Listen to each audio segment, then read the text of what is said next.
In the history of classic television shows, The Andy Griffith Show stands out as a beloved series that brought laughter and warmth into millions of homes, earning its place among the best Hollywood productions of its time. However, beneath the show's prosperity and growth lay deep, hidden secrets harbored by Ron Howard, who played the role of Opie Taylor. These secrets threatened to unravel everything he had built in his career. A singular animosity toward a colleague on the show began to attract the attention of fans and the media alike, raising questions about what could have driven Howard to such intense feelings. Who was it that he truly harbored resentment for? Stay tuned as we delve deeper into how Ron Howard has finally broken his silence, shocking everyone with revelations from his past. The Andy Griffith Show, which debuted on CBS in 1960, quickly became one of the most adored sitcoms in television history. Set in the fictional town of Mayberry, North Carolina, the series starred Andy Griffith as Sheriff Andy Taylor, whose responsibilities included upholding the peace and raising his son, Opie, portrayed by a young Ron Howard. The show is characterized by its gentle humor and moral lessons, making it a staple of American culture during its 8-year run.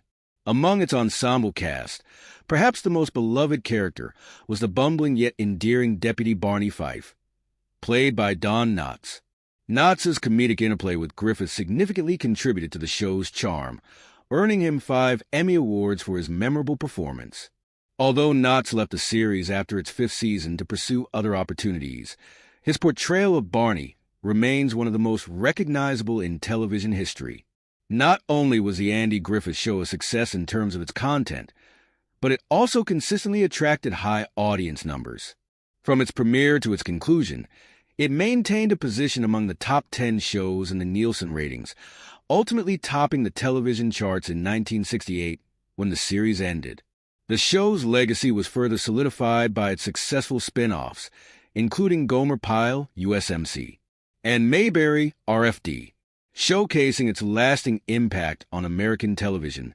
The comedic portrayal of small-town life, paired with relatable characters and universal themes, has made The Andy Griffith Show a favorite in syndication for generations, creating a legacy celebrated today. While The Andy Griffith Show became a television classic, it was young Ron Howard's early years on set that not only shaped his career, but also influenced the future of Hollywood. At just 6 years old, Howard was cast as Opie Taylor, the kind-hearted and mischievous son of Sheriff Andy Taylor. His natural talent for acting and ability to connect with the audience won the hearts of viewers, making his early experience on the show a remarkable start for a young actor destined to become one of Hollywood's most successful directors. Working alongside seasoned actors like Andy Griffith and Don Knotts was invaluable for Howard, as they took him under their wings, providing mentorship that would guide him through the challenges of child stardom. Griffith played a significant role in shaping Howard's early years on screen, fostering a relationship that mirrored that of a father and son. Griffith offered Howard guidance, sharing vital lessons on professionalism, humility, and the importance of hard work, all of which would serve Howard well in his career. However, the life of a child actor came with its own set of challenges. While Howard enjoyed the camaraderie on set, he also felt the immense pressure of balancing his studies, acting responsibilities, and the desire to fit in with his peers. Despite the fame that came with his role as Opie, Howard sometimes resented the attention it drew, creating a tightrope walk between the opportunities offered by the show and the trials of growing up in front of the camera. One notable story from the set involves the filming of the opening credits, where Opie throws a rock into a lake. In one take, the rock failed to create the expected splash due to Howard's young age and inability to throw it far enough. To resolve the issue, a prop man discreetly tossed another rock at the same time, ensuring the splash matched Opie's throw. This behind-the-scenes trick became a cherished memory for Howard, reminding him of the pressures he faced while navigating the demands of playing such a prominent character. Regardless of the difficulties he encountered, the experience Howard gained while working on The Andy Griffith Show laid the foundation for his extraordinary career. He learned the significance of collaboration, patience, and resilience, not only in acting but also in life itself. His childhood years on set prepared him for the eventual transition into directing and storytelling. Observing the inner workings of a successful television production equipped him with valuable insights that would shape his future endeavors. By the time the show concluded in 1968, Howard had evolved from a precocious child star into an accomplished actor, ready to take on new challenges in the entertainment industry. Ron Howard's career continued to flourish after The Andy Griffith Show, and he garnered acclaim for his direction of the 1995 docudrama Apollo 13. Starring Tom Hanks, Kevin Bacon, and Bill Paxton as the Apollo 13 astronauts, the film received widespread praise for its authenticity and technical prowess. Critics lauded Howard's ability to tell a gripping story, with Roger Ebert of the Chicago Sun-Times describing it as one of the best films of the year. The film became a major box office success, grossing $335 million worldwide on a $52 million budget, and earning 9 Academy Award nominations, including Best Picture. In 2000, Howard directed How the Grinch Stole Christmas, adapting Dr. Seuss's beloved story with Jim Carrey in the lead role. Despite mixed critical reviews, the film was a box office hit, grossing $345 million globally. Following this success, Howard directed A Beautiful Mind in 2001, a biographical drama about mathematician John Nash, portrayed by Russell Crowe, who struggled with paranoid schizophrenia. The film received critical acclaim, winning 4 Academy Awards, including Best Picture and Best Director for Howard. Howard continued to make a name for himself with Cinderella Man in 2005, a biographical sports drama chronicling the story of heavyweight boxing champion James J. Braddock, played by Russell Crowe. The film received positive reviews, holding an 80% approval rating on Rotten Tomatoes. Additionally, Howard directed adaptations of the Robert Langdon novels, starting with The Da Vinci Code in 2006, followed by Angels and Demons in 2009, and Inferno in 2016, with Hanks reprising his role as Langdon. In 2008, Howard presented the world premiere of his historical drama Frost/Nixon at the London Film Festival. The film, based on the taped conversations between former U.S. President Richard Nixon and British talk show host David Frost, featured Frank Langella as Nixon and Michael Sheen as Frost. Despite struggling at the box office, Frost/Nixon was a critical success, receiving 5 Academy Award nominations, including a nomination for Best Director for Howard. While The Andy Griffith Show shone brightly on screen, the atmosphere behind the scenes was not always as harmonious. Andy Griffith, known for his charming and easygoing demeanor, had a playful side that sometimes crossed into the realm of mischief. His penchant for light-hearted pranks did not always resonate well with his fellow cast members. Frances Bavier, who portrayed Ampy, reportedly found Griffith's antics unprofessional at times, leading to tension between the two actors. While Don Knotts and Andy Griffith shared a lifelong friendship, they experienced moments of discomfort regarding the show's future direction. Knotts had originally signed on for 5 seasons, and as the show extended beyond that time frame, he had to navigate the tension between his commitments and personal aspirations. Though the two remained close friends, Knotts occasionally expressed disappointment over the lack of creative control he felt over the show. Griffith's practical jokes became part of the show's culture, with Knotts often serving as a target for his playful antics. Griffith was known to wake Knotts from naps by dropping metal film cans on the floor, startling him in the process. Despite the occasional annoyance, Knotts maintained his good-natured demeanor, and their chemistry translated beautifully on screen. George Goober Lindsay also fell victim to Griffith's pranks, waking up to find duck guts strung around his dressing room, a testament to Griffith's mischievous spirit. Frances Bavier's relationship with Griffith was notably complex. As a New York-trained actress, she did not appreciate the more relaxed, small-town approach to comedy that Griffith embodied.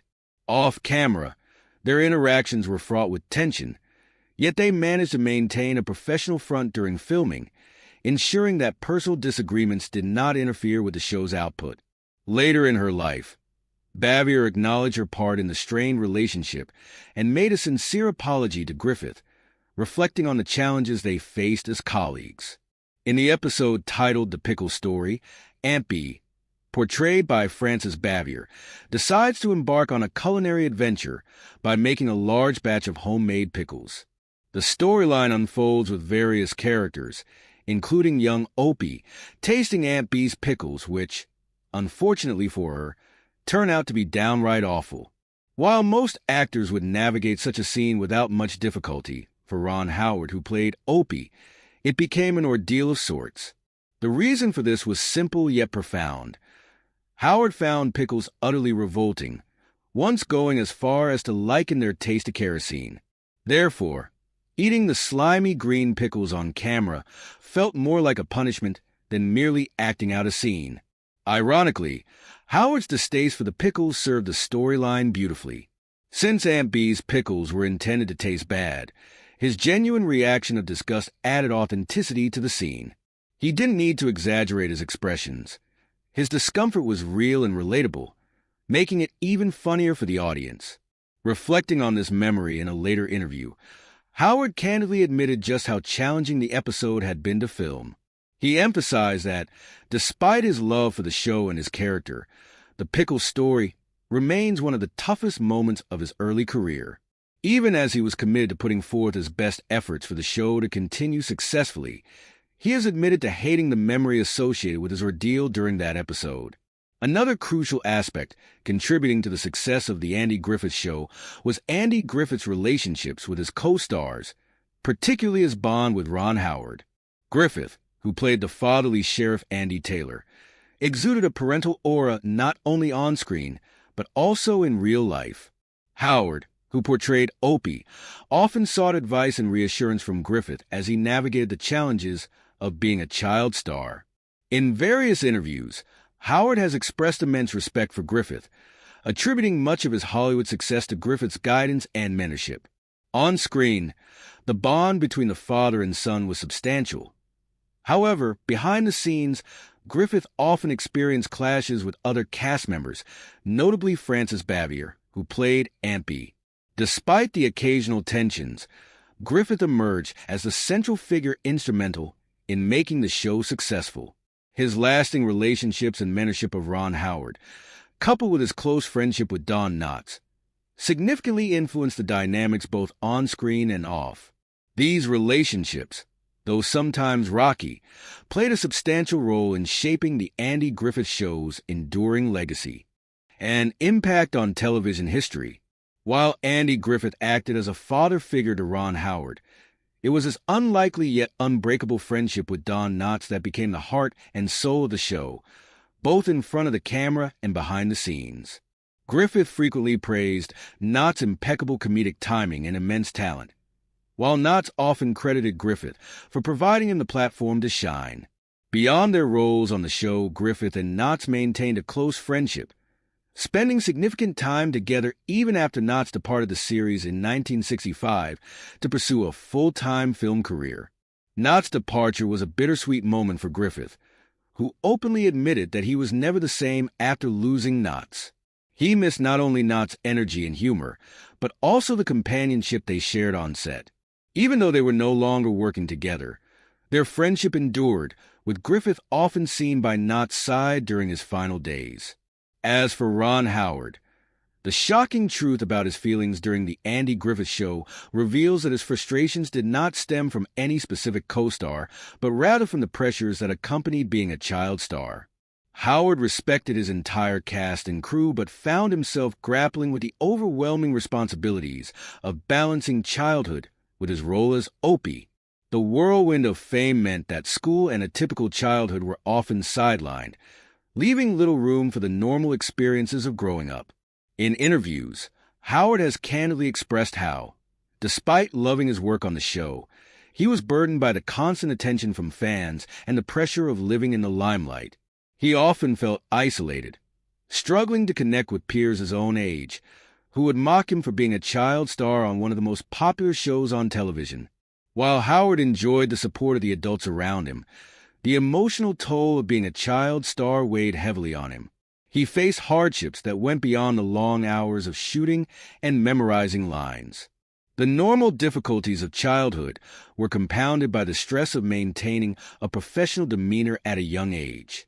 This inner struggle was something Howard kept to himself for many years, but looking back, he acknowledged that living two lives, one in front of the camera and one behind it, was not an easy feat. Interestingly, despite these challenges, Ron Howard has never spoken negatively about his co-stars. He has always spoken affectionately about his relationship with Andy Griffith, who provided a fatherly figure in his life, and Don Knotts, whose humor often lightened the mood on set. While there were occasional behind-the-scenes tensions, the cast remained supportive of Howard throughout the show, ensuring he felt comfortable on set.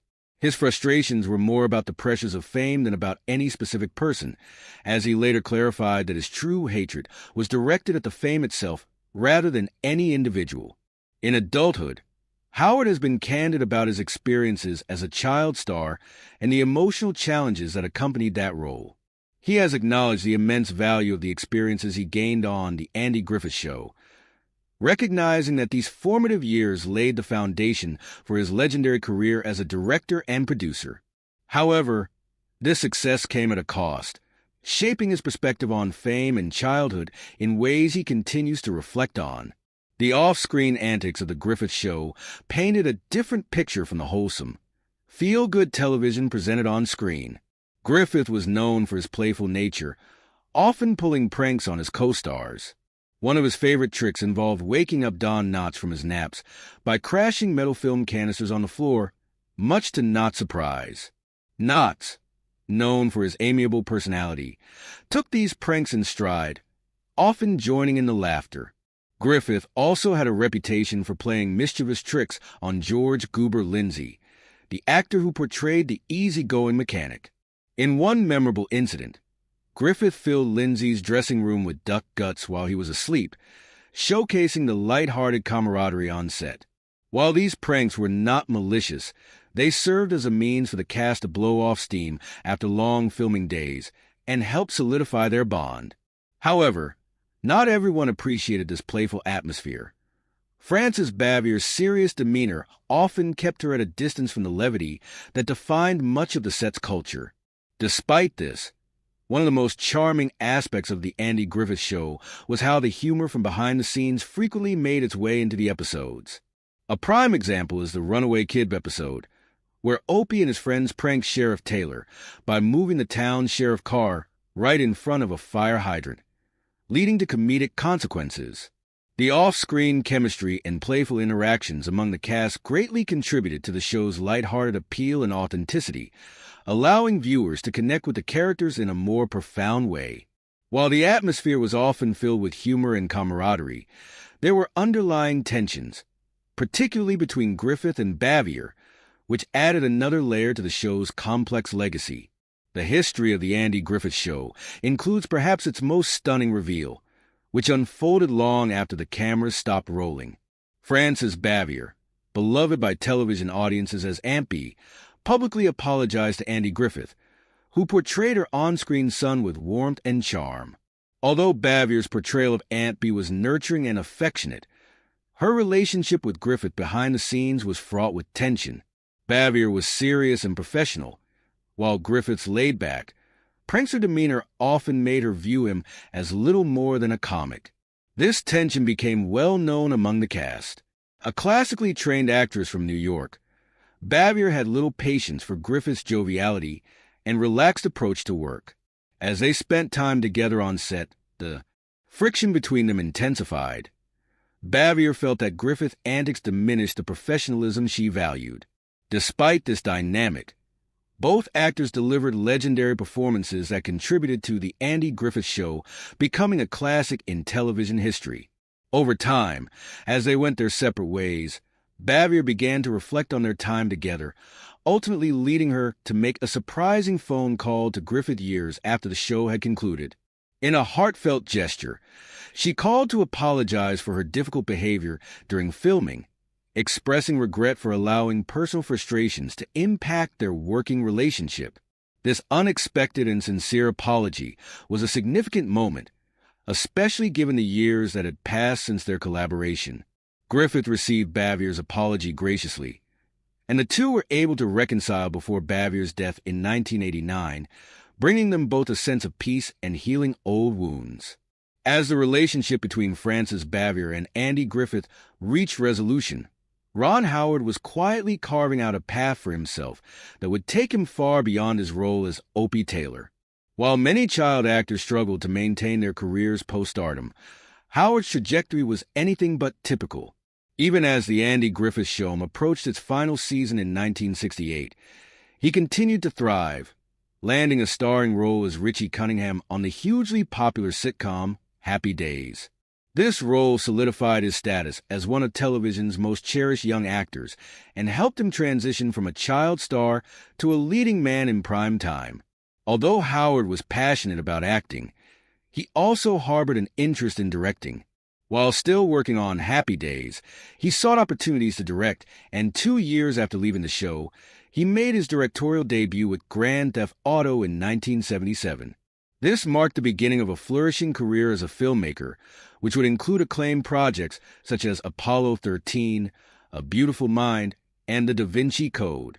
Howard's directorial efforts earned him numerous accolades, including 2 Academy Awards for Best Director and Best Picture for A Beautiful Mind.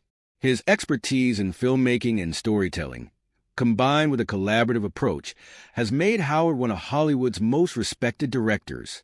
His ability to create engaging narratives spans genres, from historical dramas to thrilling adventures. Additionally, Howard co-founded Imagine Entertainment with producer Brian Grazer, producing a wide range of successful movies and television shows, including Arrested Development and 24. From his humble beginnings as lovable Opie to building a varied business empire, Ron Howard's career has undeniably transformed both television and film. In terms of wealth, Ron Howard boasts a net worth of approximately $200 million. In 2004, he and his wife, Cheryl, purchased a 3,000-square-foot apartment in New York City's exclusive El Dorado building for $5.6 million, subsequently investing several million more in renovations.